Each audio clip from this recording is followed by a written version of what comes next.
When you hear the word investing, what's the first thing that pops into your head? Is it stock charts, high stakes trading, this endless chase for more and more wealth? That's the image we all have, right? But what if we've been looking at it all wrong? What if the real point of investing isn't about getting rich, but about getting free? Let's dive into that. And this quote just hits the nail on the head. For so long, we've been taught to see investing as this big race for more. More money, more stuff. It's a whole narrative that gets pushed by all those get-rich-quick stories and, just a total focus on accumulation. Yeah, we all have this picture in our minds, this super intense trader glued to their screens, the person who made a fortune overnight, this dream of some super lavish, golden retirement.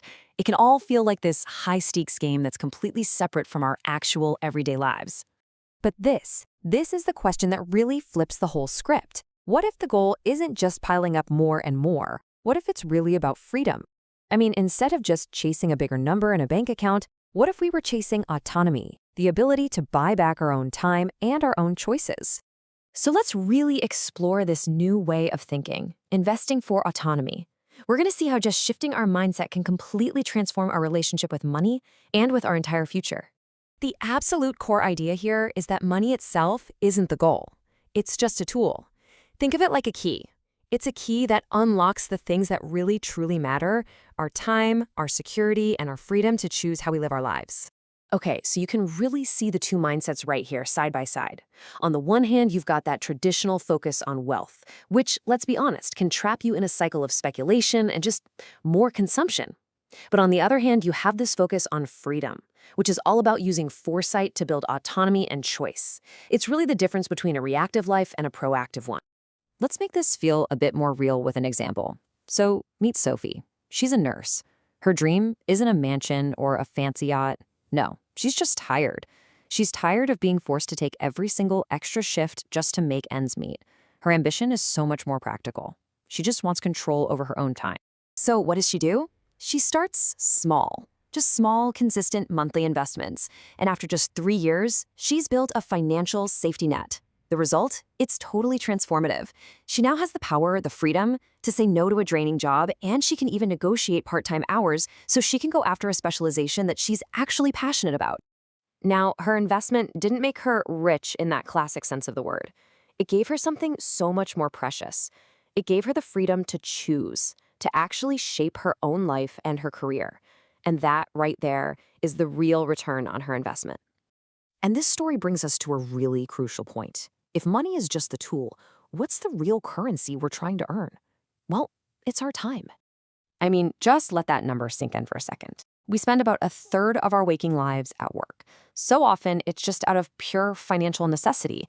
That is a huge chunk of our most limited, most precious resource. And this is where investing becomes so powerful. Even a modest investment that creates a little bit of passive income can start to loosen that grip of financial necessity. I mean, imagine it covers your groceries for the month. All of a sudden, the pressure is just a little bit less.